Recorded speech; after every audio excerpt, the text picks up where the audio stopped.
Assalamualaikum warahmatullahi wabarakatuh. Waalaikumsalam. Sebelum kita mulai, kita samakan dulu persepsi, yaitu ayatnya lanjutan walau basatallahu. Iya. Bismillahirrahmanirrahim. Walau basatallahu rizqa li'ibadihi. Seandainya Allah lapangkan rizki kepada hambanya. Paham insya Allah. Semuanya dikasih banyak. Nggak ada yang sedikit. Semuanya banyak. Itu namanya walau basatallahu rizqa li'ibadihi. Kenapa? La bagau fil ardi. Bagau artinya sombong. Maka semuanya akan sombong di muka bumi ini. Sombong kan sebenarnya mulanya dari kata kaburo, kabir, besar. Terus jadi takabaro. Takabaro artinya merasa besar. Merasa besar sementara yang lain kecil. Itu dia proses kabur menjadi sombong. Udah jadi bahasa Indonesia. Nah, dalam konteks apapun, dimanapun, siapapun, ketika menganggap orang lain kecil, itu namanya takabur. Bahasa kitanya sombong. Ai walau wasa'allahu rizqa. Seandainya Allah meluaskan rizki ala ibadihi, atas hambanya atau kepada hambanya, tulatakabbaru, mereka akan sombong. Coba lihat tuh, yang duitnya banyak, apaan yang nggak bisa dibeli? Cuma mobil, kendaraan, pesawat, tanah. Ulama bisa dibeli apa enggak? Tuh, jabatan bisa dibeli. Jabatan paling tinggi presiden dia beli. Itu persis banget kata Allah, labagho. Maka akibat sombong bisa berbuat apa saja sesuai dengan nafsu dan keinginannya. Wa absadu fil ardi. Maka mereka berbuat kerusakan di muka bumi. Kerusakan bukan dalam artian fisik, tetapi bil ma'asi wal asam. Dengan maksiat dan dosa. Semuanya serba uang. Dengan uang maka segala macam dosa dilakukan. Dilakukan dimaksud bukan oleh dirinya saja, tetapi juga oleh semua yang taat, patuh, dan pengen dapat uangnya. Maka dibikinlah tim namanya buzzer. Buzzer di Al-Quran namanya mubazir. Innal mubazirina kanu ikhwana syayatin. Para buzzer tuh saudaranya setan. Ketemu aja Al-Quran. Ya, kita teruskan. Wahada alal ghalib. Ini pada umumnya. Bukan berarti semua. Tapi umum, artinya kebanyakan. Kebanyakan orang. Kebanyakan orang maksudnya bukan individunya, tapi sifat. Ada pula orang yang diberi rezeki melimpah, tetap tuh dia malah tambah takwa kepada Allah. Gitu maksudnya. Qala Ibnu Katsir. Ibnu Katsir berkata, ai lau a'tahum fauqa hajatihim. Artinya kalau Allah memberikan kepada mereka, para hamba, di atas kebutuhan. Itu maksudnya lau basatallahu rizqa ala ibadihi. Di atas kebutuhan. Ya kebayang. Kebutuhan belanja sehari 150.000. Si bapak emang banyak duitnya. Kasih hari 1,5 juta. Jadi sombong apa enggak? Sombong. Apa sombongnya? Nggak usah masak. Kita pesan antar aja. Ya tidak? Apalagi sekarang disadari atau tidak udah hampir seperti itu ya. Itu mah ilustrasi. Coba kalau dikasihnya kebutuhan 150.000 dikasih 1,5 juta. Dikasihnya 10 juta. Ya sarapannya nggak di Tamsit, sarapan di Singapura. Itu namanya. Kenapa? Karena berlebihan, dimaksud berlebihan di atas kebutuhan. Apa makna terdalam? Semua rizki yang diberikan oleh Allah kepada seluruh hambanya, mulai dari yang paling tinggi maupun sampai yang paling rendah, itu udah pas. Maka baru kemudian kita sebagai mukmin muslim, jangan coba berkata, diucapkan atau dalam hati, kok dikit sekali saya dikit. Justru kita pasnya segitu, ya tidak? Yang lain pasnya lebih, gitu kan? Maka pada akhirnya penilaian. Yang menilai lebih atau kurang, yang menilai cukup atau tidak, itu bukan kita. Itu adalah Allah. Kalau kita dibantah, ada tetangga luar biasa itu. Padahal dia cuma berdua, anaknya 2, mobilnya ada 6. Tuh kata kita berlebihan. Betul tidak? Tunggu dulu. Bisa jadi umpamanya kita berbaik sangka. Ada kebutuhan urusan usaha yang membutuhkan kendaraannya. Terus berbantah-bantahan kalau kita yang menilai. Sudah, jangan dinilai. Serahkan penilaiannya kepada Allah Subhanahu wa taala. Qala Ibnu Katsir, "Lau a'tahum fawqa hajatihim minar rizqi la hamalahum zalika 'alal baghi." Ini aksioma Allah. Kalau diberikan di atas kebutuhannya, maka dipastikan kelebihannya itu mengantarkannya. Hamala membawa, maksudnya mengantarkan kepada kesombongan. Tapi di sebuah orang tidak? Enggak. Mimba dihim ala ba'du. Hanya sebagian. Kalau Amr bin Harith, seseorang bernama Amr bin Harith, dia berkata, "Talaba qaumun min ahli suffah minar Rasul alaihi salam." Ada orang itu kata digolongkan kepada namanya Ahlus Suffah. Pernah dengar Ahlus Suffah? Masjid Nabawi. Banyak orang-orang yang menghabisi kehidupannya hanya untuk ibadah. Maka nggak pulang-pulang ke rumah, di masjid. Masjid. Bukan sehari-sehari, 2 hari, seminggu, bukan. Bertahun-tahun. Akhirnya mereka disebut sebagai Ahlus Suffah. Suffah dari kata sifa, pakai sod ya sifatnya. Sofa, bersih, pilihan. Tak ada dalam pikiran sedetik pun tentang dunia. Maka dia dikelompokkan dengan Ahlus Suffah namanya. Ini yang lagi diceritain. Talaba qaumun min ahli suffah. Ada seorang Ahlus Suffah minta kepada Rasulullah Sallallahu Alaihi Wasallam, minta apa? Ayyu'niyahumullah. Minta kepada Nabi agar Allah memberikan perhatian kepadanya. Apalagi wayabsutulahumul amwal, melapangkan harta dan rizkinya. Panazalat hazihil ayat. Turun ayat ini. Apa bunyinya? Walaki yunazzilu biqadarim ma yasha. Allah menurunkan rizki dengan ukuran yang sesuai dengan kehendaknya. Oke? Ai walakinnahu ta'ala yunazzilu arzaqal ibad, tetapi Allah menurunkan rizki kepada para hambanya bima taqtadihil hikmah, sesuai dengan tuntutan hikmah, wal maslahah, tuntutan kemaslahatan. Kama ja'a fil hadisil qudsi, seperti diterangkan dalam hadis qudsi. Nah, perlu dipahami, Allah menurunkan rizki sesuai dengan tuntutan hikmah, sesuai dengan tuntutan kemaslahatan.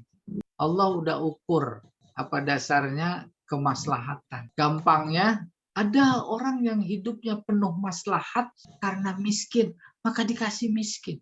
Ada orang yang hidupnya menjadi maslahat karena kaya, maka dikasih kaya. Itu yang dimaksud Allah sudah ukur. Maka menjadi logikanya tak mungkin kalau ada orang maslahatnya kaya terus dikasih miskin. Ada orang yang maslahatnya miskin terus dikasih kaya. Itu rasio teologisnya nggak nyambung, nggak mungkin. Demikian yang dimaksud lau basatallahu rizqa li ibadihi la bagau fil ardi. Rizki sesuai dengan tuntutan, ya.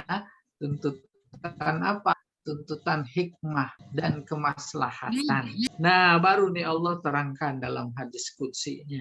Inna min ibadi, di antara hambaku, man la yuslihuhu illal ghina. Tidak ada yang membuatnya baik kecuali kaya. Maka dikasih kaya.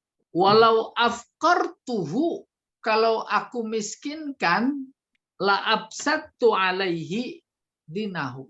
Berarti aku merusak agamanya. Itu logic kali. Dan itu tak mungkin. Wa inna min ibadi man la yuslihuhu illal faqr. Ada di antara hambaku yang menjadi baik apabila aku kasih miskin. Atau dengan terjemahan lain, ada di antara hambaku yang tidak akan baik kecuali dengan kefakiran. Maka kata Allah apa? Walau agnaituhu, kalau saja aku kasih kaya, absatu alaihi dina. Berarti aku merusak agamanya. Kaya bisa identik dengan merusak. Seperti halnya miskin bisa identik dengan merusak. Luar biasa itu Allah. Rasionya, pertimbangannya. Kalau orang yang menjadi rusak karena miskin, tentu dong aku nggak kasih miskin. Kalau ada yang rusak karena kaya, maka tentu dong aku nggak kasih dia kaya. Sebab nanti merusak. Kalau dia merusak, berarti aku penyebabnya. Nah itu nggak mungkin. Wa innahu bi'ibadihi khabirum basir. Ditutup ayat ini. Statement. Sesungguhnya Allah terhadap hamba-hambanya khabir, maha mengetahui, basir, maha melihat. Apa maksudnya? Artinya tidak salah pilih. Siapa di antara hambanya yang bisa baik dengan kaya? Siapa di antara hambanya yang bisa baik dengan miskin? Ini masih menarik ini. Lalu bagaimana kita mensikapi teori Allah ini gitu? Soal bersyukur iya dong. Kalau miskin bisa bersyukur. Ngeluh yang ada. Sifat umum manusia. Oleh karena itu, substansi yang ingin Allah sampaikan kepada kita bukan soal kaya atau miskin. Tetapi apa? Bagaimana mensikapi kaya, bagaimana mensikapi miskin. Kata seorang sufi, bagiku tak ada bedanya kaya sama miskin. Kalau kaya aku syukuri, syukur membawaku ke surga. Kalau miskin aku sabari, sabar membawa aku ke surga. Tuh, untuk mencapai strata itu luar biasa. Artinya menyamakan antara suka dan duka. Suka aku syukuri, syukur membawa surga ke surga. Duka aku sabari, sabar membawaku ke surga. Sama timbangannya. Bukan cuma timbangannya yang sama, tetapi substansinya sama. Apa itu? Sama-sama ujian. Ada di antara hambanya diuji oleh Allah dengan berlebihan. Dia syukur apa enggak? Ada hambanya yang diuji dengan keterbatasan. Dia sabar apa enggak? Tuh ketemu lagi. Sama timbangannya. Sama-sama ujian. Baru Umar bin Khattab ditanya, kalau itu ujian, mana lebih berat? Kata Umar bin Khattab, yang lebih berat adalah justru kekayaan, kesukaan, ketimbang kedukaan. Lalu dia berkata, bulina bid-dharra fanasbir. Kami diuji dengan kedukaan.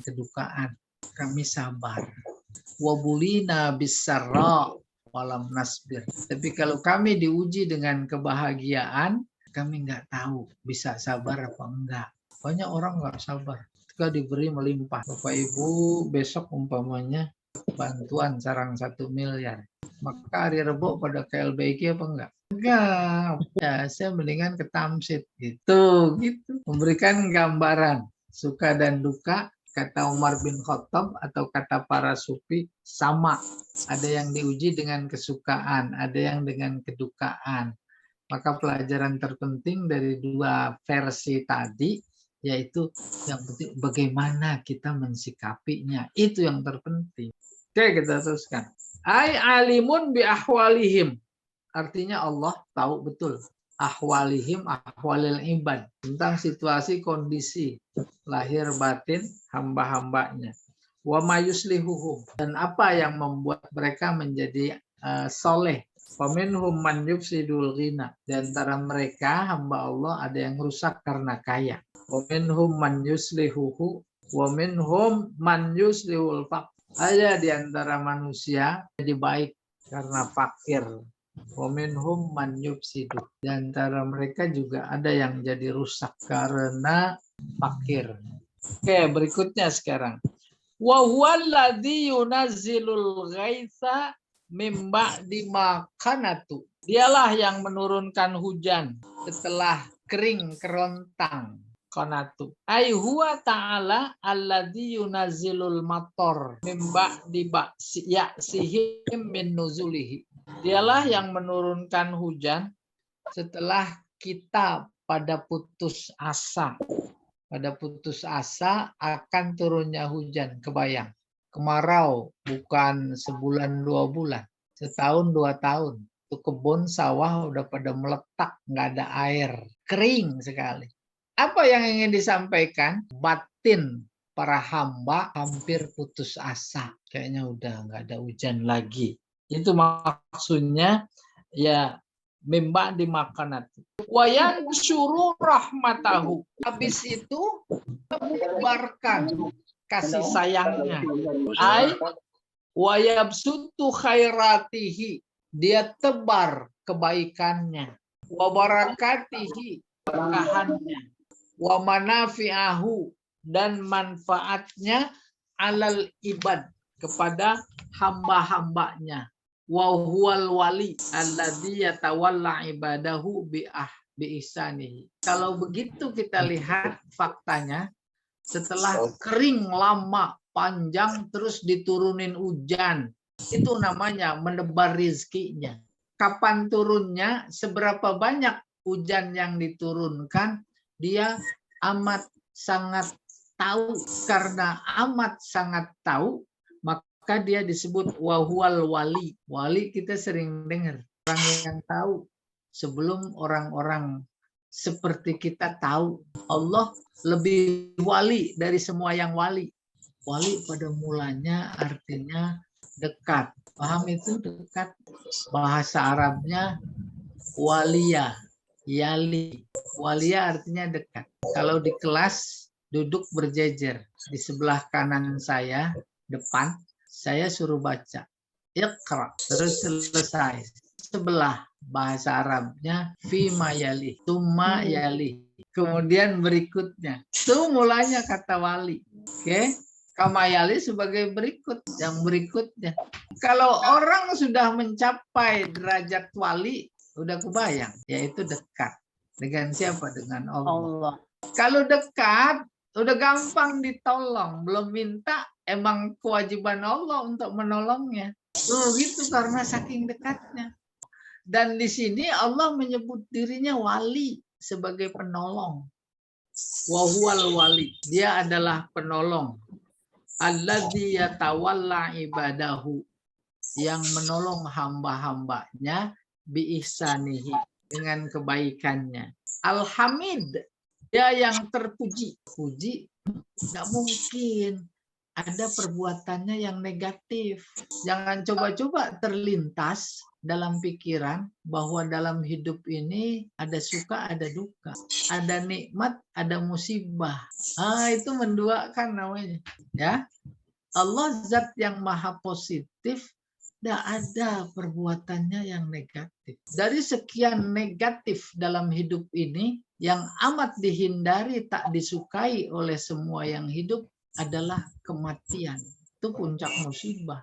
Pertanyaan, kematian perbuatan siapa? Perbuatan Allah. Pantas dibilang negatif yang kemudian disedihkan. Pantas apa enggak? Enggak pantas. Oleh karena itu, kita harus meningkatkan posisi kita dalam konteks berpikir keagamaan untuk dekat kepada Allah sampai bagian dari darah daging kita bahwa Allah zat yang maha positif, dan yang zat yang maha positif tidak ada perbuatannya yang negatif. Oleh karena itu mati positif apa negatif? Positif karena bertemu dengan Allah. Tuh harus seperti itu. Maka ada orang meninggal udah nggak innalillahi lagi, alhamdulillah. Mau bacanya jangan kencang. Tapi dirasakan, ini bahaya bilang begini. Pelan-pelan. Apa rasionya? Itu kemudian menjadi alhamdulillah. Dia orang solehah. Allah lagi senang mau mempertemukan dengan amalan-amalannya, balasannya. Kenapa harus ditahan-tahan? Tuh gitu. Apa namanya, logikanya begitu. Nah, oleh karena itulah Allah memang harus disebut sebagai zat yang maha terpuji. Nggak ada perbuatannya yang tak terpuji. Apa itu Al-Hamid? Al-mustahiqqu lil hamdi, yang berhak dipuji. Bapak Ibu sekalian, Al-Fatihah ayat 2, Alhamdu. Kalau seorang pakar Al-Quran, sahabat namanya Ibnu Abbas. Apa kata Ibnu Abbas? Al-Quran isinya satu. Apa itu tauhid? Cerita apa saja, itu sasaran tembaknya bagaimana kita mentauhidkan Allah. Mau cerita Fir'aun, mau cerita Korun, mau cerita Haman, mau cerita Luqmanul Hakim, para nabi, kaum Ad, kaum Samud, itu sasaran tembaknya menunjukkan kekuasaan, kedikdayaan, dan keesaan Allah. Maka kita yang memahami harus mentauhidkan. Al-Quran yang 114 surat diperes, kata Ibnu Abbas. Adanya di Al-Fatihah. Al-Fatihah diperes lagi, adanya di Alhamdu. Itu dia yang menunjukkan simbol apa? Ketauhidan kepada Allah Subhanahu wa taala. Maka ketika kita melihat keluar biasaan, melihat keanehan, melihat keindahan, melihat kebesaran, melihat apa saja, gak pantas bilang apa-apa kecuali memuji Allah. Kayak apa bentuknya? Kagum. Subhanallah.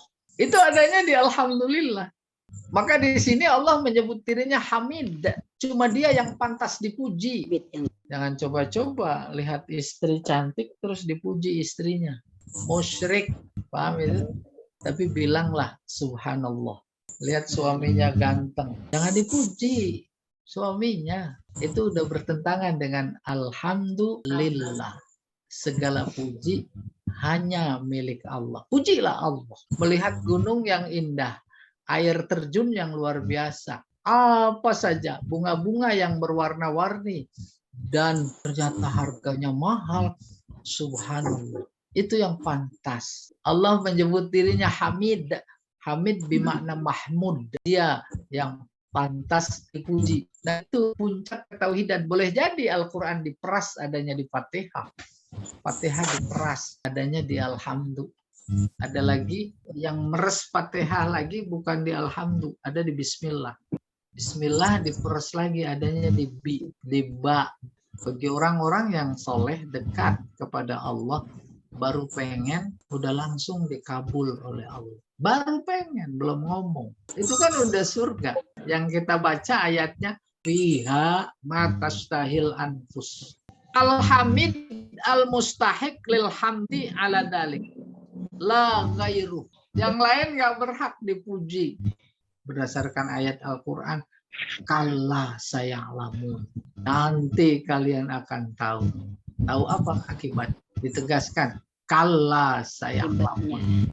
Akibatnya nanti tahu. Ada orang yang dia besarkan melebihi kebesaran Allah. Gitu kurang lebih. Oke? Wa min ayatihi khalqus samawati wal ardh. Di antara tanda kebesarannya, tanda keagungannya, tanda kekuasaannya, tanda keesaannya, tanda keberadaannya. Itu makna ayat. Apa itu? Khalqus samawati wal ardi, yaitu penciptaan langit dan bumi. Ini khalqu masdar. Kemarin kita Jumat belajar sibul fi'li. Khalqu mencipta. Ada yang mencipta, ada, itulah fa'il. Yaitu dhamir huwa di dalamnya. Maka as-samawati yang diciptakan jadi maf'ul. Ya, nanti kita bahas. Di antara tanda kebesarannya yaitu penciptaan langit dan bumi. Kalau disebut langit itu apa? Langit itu keterangan. Keterangan apa? Keterangan tempat. Langit itu tempat, atas. Oleh karena itu ketika Allah membanggakan ciptaannya dengan menyebut langit, yaitu atas. Kalau dalam balaghah maksudnya adalah benda-benda yang ada di atas. Baru kemudian tergambar. Jangankan ada yang menandingi penciptaannya, suruh ngitung aja nggak sanggup. Kata para ahli, jumlah benda-benda langit sebanyak butiran pasir di permukaan bumi. Siapa berani hitung? Bisa. Nah, itulah nyambung menjadi di antara tanda-tanda. Tanda-tanda apa? Kebesaran, kekuasaan. Tuh. Ciptaannya yang paling besar adalah langit. Dan benda-benda langit yang ada secara ilmiah memang terus masih bertambah. Ketika yang satu pada saatnya yang telah ditentukan pecah, maka timbul lagi benda-benda langit baru. Terus begitu. Akhirnya disebut lagi tanda kebesarannya yang kedua, bumi. Yang di permukaan bumi, yang di atas bumi. Beda tuh ya. Terus yang di dalam bumi, itu semuanya tanda kebesaran Allah. Dari sudut jenis umpamanya di tumbuh-tumbuhan kah, di binatang kah, terus baru dari sekian tanda Allah yang luar biasa menonjol pada semua ciptaannya diminiaturkan, yaitu pada diri manusia. Maka ayatnya berbunyi sanurihim ayatina fil afaq. Kami akan perlihatkan tanda-tanda kebesaran kami di alam semesta. Wafi anfusikum, tuh diminiaturkan di dalam diri kamu penuh tanda kebesarannya. Baru kemudian yang ketiga fil Quran. Al-Quran isinya ayat tanda. Oke? Ay wa min dalaili qudratihi ta'ala. Di antara kekuasaan Allah Ta'ala yaitu khalqus samawati wal ardi, menciptakan langit dan bumi. Bihadza syaklil badi', dalam bentuk yang indah. Badi' indah, bukan cuma indah. Indah tak ada yang serupa. Itu badi'. Indah tak ada contoh sebelumnya. Seluruh ciptaan Allah terdeteksi atau tidak adalah indah dan sebelumnya nggak ada contoh. Maka dia menyebut dirinya badi'us samawati wal ard, bukan cuma mencipta tetapi indah. Tak ada yang menandingi. Bentuk. Apanya? Tuh di sini bentuknya. Bentuk ya segala macam, warnanya juga. Wa ma bassa fihi ma min dabbah. Mana lagi tanda kebesaran Allah, langit dan bumi. Ketika nyebut bumi, bukan cuma bumi dalam artian planet yang bulat itu kita diami, tapi wa ma bassa fihi ma, dan yang Allah tebar pada keduanya, baik di langit maupun di bumi. Min dabbah, berupa binatang melata, disebut melata. Yang enggak melata masuk di dalamnya. Kalau kajian balaghah begitu, disebut sebagian, dimaksud semua masuk kategori binatang yang di dalam bumi, di lumpur. Itu tanda kebesaran Allah. Kita ngelihatnya, waduh, subhanallah, subhanallah. Itu kurang lebih. Belum lagi virus yang sekarang dahsyat, luar biasa. Mudah-mudahan semua kita dilindungi oleh Allah. Ya, aini wa ma nasyara, semua ciptaan Allah yang bertebaran. Wa farraqa, dan Allah bedakan. Ya, tebar maksudnya fis samawati wal ardi, baik di langit maupun di bumi. Min makhluqat, makhluk. Jadi semua makhluk. Qala Ibnu Katsir, hadza yasmulul malaikah.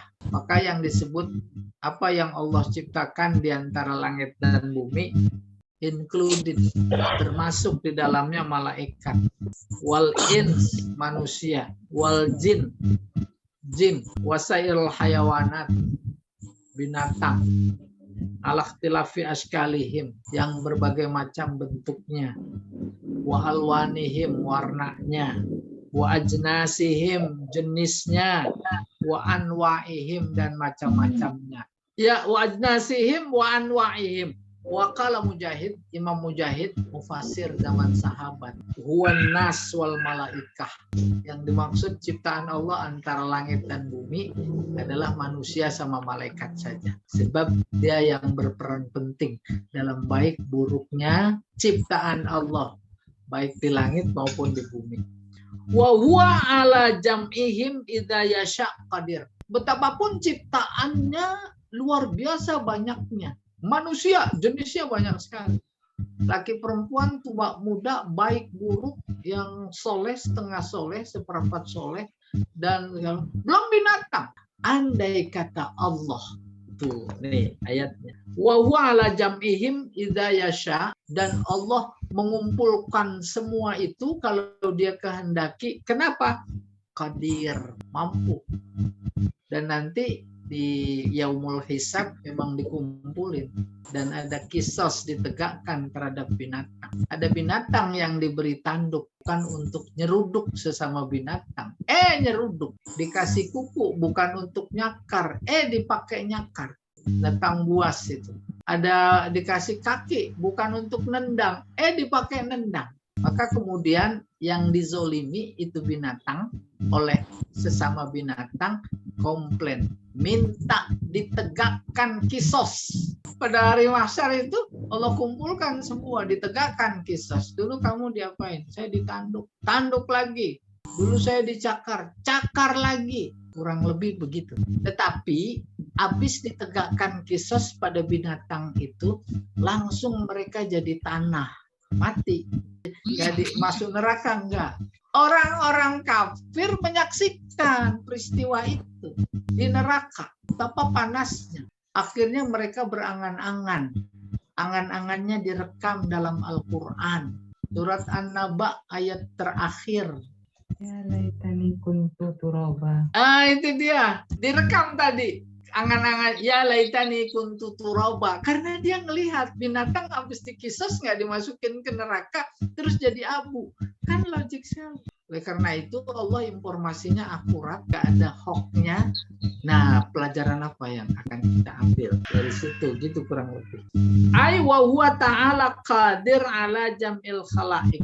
Artinya Allah Ta'ala sanggup mengumpulkan semua makhluk lil hasyri, untuk ya dikumpulkan, wal hisab dihisab, wal jaza diberi balasan, fi ayyi waqtin sya'a, kapan dia mau, tentu dia udah punya sunnah undang-undang, yaitu nanti kiamat. Terus ada hari kebangkitan, habis kebangkitan ada mahsyar, ada hisab, ada timbangan, baru ada jaza.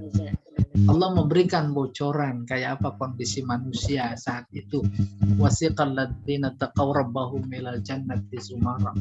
Terus wasiqal ladzina kafaru ila jahannama zumara. Sebelah kanan rombongan ahli surga. Di depannya udah ditampakkan surga. Sebelah kiri rombongan ahli neraka. Banyak abu di situ, abu-abu yang sebelumnya. Dan ditampakkan neraka. Pandangan orang-orang ahli neraka itu udah separuh azab. Mereka bukan cuma ngelihat neraka tempat kembalinya saja, tapi juga mereka ngelihat surga yang ditampakkan buat ahli surga. Tambahan tuh azab. Baru ngelihat saja udah azab. Sebaliknya ahli surga ditampakkan surga itu udah separuh nikmat. Seneng luar biasa. Boleh gambarkan dalam kehidupan dunia kita. Bahkan dia juga, mereka itu melihat juga neraka. Lalu menjadi bertambah bersyukur. Alhamdulillah kita nggak termasuk itu. Itu bukan tempat. Itu kan udah kenikmatan pula. Menjadi pantas. Ramadan datang kita puasa, dia enggak. Masa mau disamain? Semua agama sama. Ketika subuh sedang ngantuk, azan berkumandang, kita bangun, dia enggak. Enggak mungkin sama. Jadi anak cucu kita udah dicekokin nih, secara sistematis semua masuk surga, semua agama sama. Maka lihat fenomenanya. Ada tumpeng dibawa ke gereja, ada selawatan, ada baca Quran. Kan memberikan kesan dogma terhadap anak cucu kita. Sama kok, nggak apa-apa.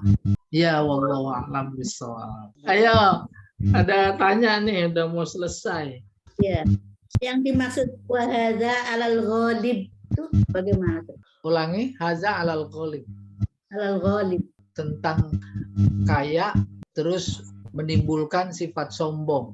Tidak semua orang, tapi pada umumnya. Ada orang semakin kaya, semakin dermawan, semakin dekat dengan Allah dan luar biasa. Jadi tidak semuanya. Ya, Ghalib itu artinya lalai ya, Ustaz? bukan. Kalau lalai mah ghafil. Ghalib artinya biasanya, pada umumnya. Ustadz, yang ahli neraka itu kan nanti dilihatkan juga kan surga, Ustadz ya. Berarti dia tuh menyesal banget nih kali Ustadz ya. Luar biasa menyesalnya. Dan memang secara redaksional Al-Quran cerita begitu. Ammal ladzina kafaru musyfiqin. Kita sudah kalau nggak salah. Musyfiqin itu artinya khaifin. Khaifin. Ya Pak Ustadz, mau nanya Silahkan.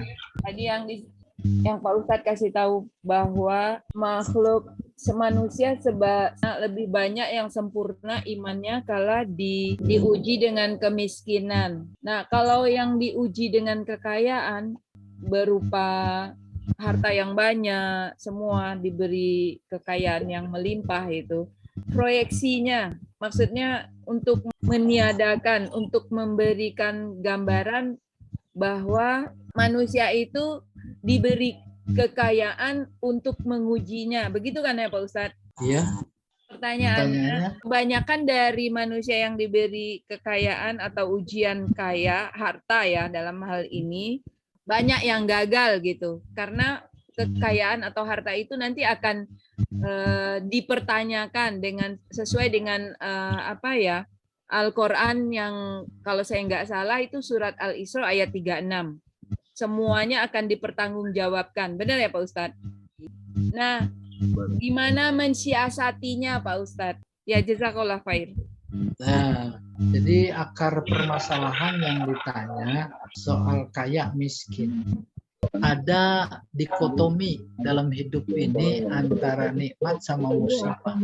Umpamanya kita mengakui mana yang lebih berat, nikmat atau musibah? Kalau menurut Sufi yang tadi disitir, sama dan sebangun.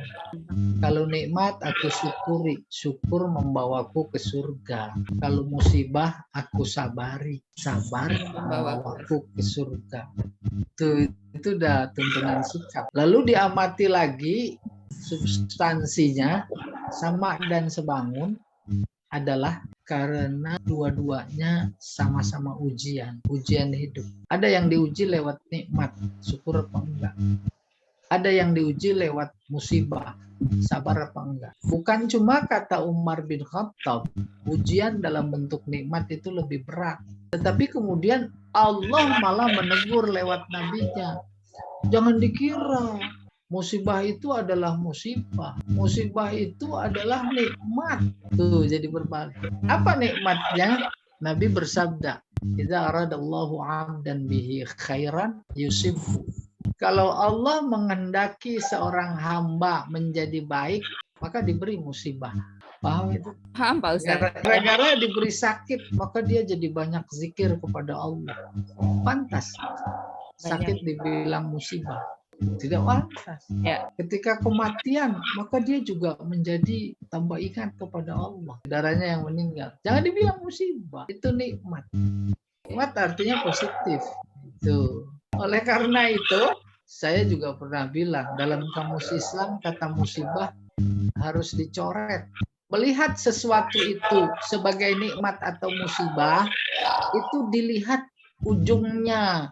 Kalau ujungnya menambah kedekatan diri kepada Allah, jangan katakan itu musibah. Walaupun kematian, walaupun kebakaran, walaupun sakit, tapi menambah dekat dengan Allah, maka jangan katakan semua itu sebagai musibah. Kalau ujungnya membawa dia jauh dari Allah, jangan katakan itu nikmat. Justru itu musibah. Paham insya Allah ya? Maka Al-Qur'annya bunyinya begini. Ma asobaka min hasanah. Tuh, asoba tapi hasanah. Karena bisa jadi musibah, maksudnya begitu. Wa minallah wa ma asobaka min sayyi'ah. Tuh, sayyi'ah juga musibah. Semuanya adalah min nafsik. Kurang lebih begitu. Nah, Pak Ustadz. Berarti secara keseluruhan pokok pikirannya itu bisa kita ambil kesimpulan bahwa kita harus ridho dengan apapun yang Allah telah takdirkan buat kita. Iya. Halo Ustaz. Pak Ustadz, berarti segala sesuatu kita kembalikan kepada Allah ya Pak Ustadz. Benar. Karena semuanya datangnya dari Allah. Benar. Iya. Silakan. Bedanya Oh, basiru sama alimun. Kita mendengar kali. Yasmulu artinya apa Ustaz? Yasmulu. Oh ya 10 meliputi. Iya. Tanya Ustaz. Silakan. Ustaz, arti alladzi yunazzilul matara min ba'di ya'sihim min nuzulih. Arti non harfiahnya secara Iya. sosial apa Ustaz? Oh iya. Memberikan perumpamaan bahwa Allah luar biasa kuasa. Tanah yang tandus saja, yang diduga nggak ada kehidupan, Allah bisa hidupkan satu. Emang ngerilnya diturunin hujan. Tadinya nggak ada, tumbuh rumput. Apalagi kalau kita ambil contoh yang viral di media sosial, itu tempo hari banyak hujan di Timur Tengah, di Arab Saudi, muncul rumput-rumput jadi hijau, kagumnya luar biasa. Kalau Apa maknanya? Maknanya mereka menuduh Allah tidak bisa membangkitkan orang yang sudah mati. Mana mungkin Allah menghidupkan tulang belulang yang sudah jadi tanah ini? Langsung dijawab oleh Allah. Tuh lihat, tanah yang tandus ikut turunin hujan. Bahkan lebih dari itu. Iya, Allah a'lam bishawab. Baik, kita sudahi dulu dan insya Allah hari Rabu kita di kelas lagi. Alhamdulillah kita sudahi dengan doa kepada majelis. Subhanakallahumma wa bihamdika asyhadu an la ilaha illa anta astaghfiruka wa atubu ilaik. Assalamualaikum warahmatullahi wabarakatuh. Waalaikumsalam.